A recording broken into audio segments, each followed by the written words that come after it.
Olá gente, tudo bem? Estamos em mais um vídeo da nossa série Bíblia Todo Dia e hoje concluímos o Evangelho de Marcos estudando os capítulos 14 a 16 dele. A partir do capítulo 14, nós vemos esse Evangelho descrever uma série de sofrimentos e traições que Jesus iria passar até a sua morte e ressurreição. Eram os momentos finais da semana da crucificação. A Bíblia diz no capítulo 14, versículos 1 e 2, faltavam apenas 2 dias para a Páscoa e para a festa dos pães sem fermento. Os chefes dos sacerdotes e os mestres da lei estavam procurando um meio de flagrar Jesus em algum erro e matá-lo, mas diziam, não durante a festa, para que não haja tumulto entre o povo.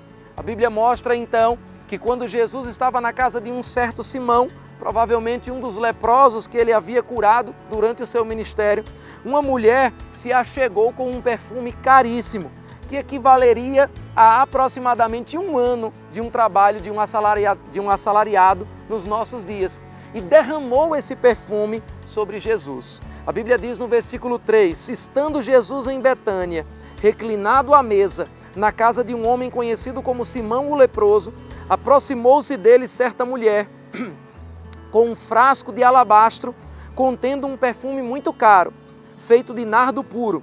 Ela quebrou o frasco e derramou o perfume sobre a cabeça de Jesus.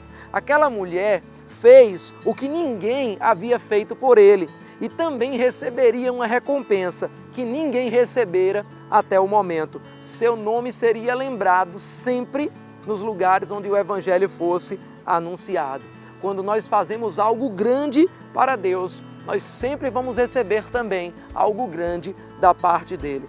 Mas muitos ficaram indignados com aquela atitude e alguns chegaram a justificar que um valor desses deveria ser usado de alguma forma para ajudar os pobres.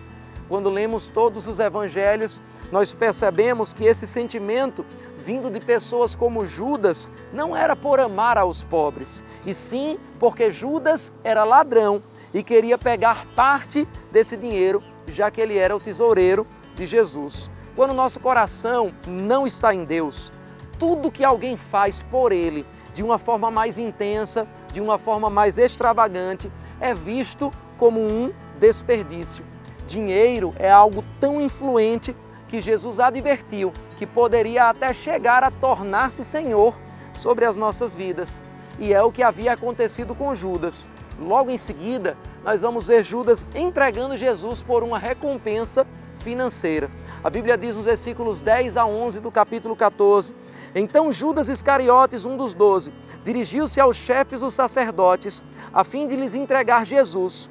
A proposta muito os alegrou e lhe prometeram dinheiro. Assim, ele procurava uma oportunidade para entregá-lo. Quando você deixa o dinheiro limitar as suas atitudes, é porque você tem um preço. E se você tem um preço, um dia o diabo descobre qual é esse preço e ele vai comprar você. O preço de Judas foi 30 moedas de prata. Mas nós vemos que o que segue na história não é apenas uma traição de Judas, e sim um abandono de todos os discípulos. Na ceia, Jesus adverte que seria traído, mas de uma forma impressionante continua amando os discípulos e cumprindo a sua missão. Ao terminar a ceia, ele faz uma declaração. Capítulo 14, versículos 27 a 29 dizem, disse-lhe Jesus, vocês todos me abandonarão, pois está escrito, ferirei o pastor e as ovelhas serão dispersas, mas depois de ressuscitar, irei adiante de vocês para a Galileia. Pedro declarou, ainda que todos te abandonem, eu não te abandonarei. Nesse momento, nós vemos Pedro afirmando que não abandonaria Jesus, mas a leitura segue e mostra que Pedro negaria Jesus 3 vezes, exatamente como o Senhor havia declarado. Ainda no capítulo 14, nós vemos a oração do Getsêmani e um princípio importante, a humanidade de Jesus. Ele tinha vontade própria, ele não queria sofrer numa cruz se não fosse necessário, mas decidiu abrir mão da sua vontade para cumprir a vontade do Pai. A Bíblia diz no capítulo 14, versículo 35, que indo um pouco mais adiante, prostrou-se e orava, para que, se possível, fosse afastada dele aquela hora. E é isso que também devemos fazer quando as nossas emoções tentarem controlar as nossas decisões. Devemos fazer como Jesus, ir um pouco adiante e se prostrar em oração. Siga adiante com a palavra. Não importa o que você sente, o que você vê, o que você ouve. Não tome decisões pelas emoções, mas pelo que a palavra de Deus está falando para você. Nós vemos também que, mesmo entendendo que os discípulos não perseveravam com Jesus em oração, mesmo se sentindo sozinho, Jesus manteve firme a sua decisão de morrer por nós. A sequência do livro vai mostrar a sua prisão, vai mostrar o seu interrogatório no Sinédrio, vai mostrar Pedro o negando e, finalmente, o capítulo 15 vai mostrar Jesus sendo sentenciado pelo próprio Pilatos. Durante todo esse capítulo, o que nós vemos no relato de Marcos é as inúmeras humilhações, torturas e zombarias que Jesus recebeu dos soldados romanos, dos sacerdotes, dos mestres da lei, do povo e até mesmo dos ladrões que foram crucificados com ele, esses sim, os verdadeiros criminosos e dignos da cruz. Ao descrever a morte de Jesus, o Evangelho de Marcos nos apresenta uma verdade poderosa. Os versículos 37 e 38 do capítulo 15 dizem: Mas Jesus com um alto brado expirou, e o véu do santuário rasgou-se em duas partes, de alto a baixo. Quando Jesus gritou, está consumado, como nós já vimos no livro de Mateus, o véu, aquele véu que separava o lugar santo do lugar santíssimo, onde o sumo sacerdote entrava uma vez por ano para oferecer sacrifícios pelo povo, foi rasgado. Curiosamente, isso aconteceu na hora nona, a hora do sacrifício.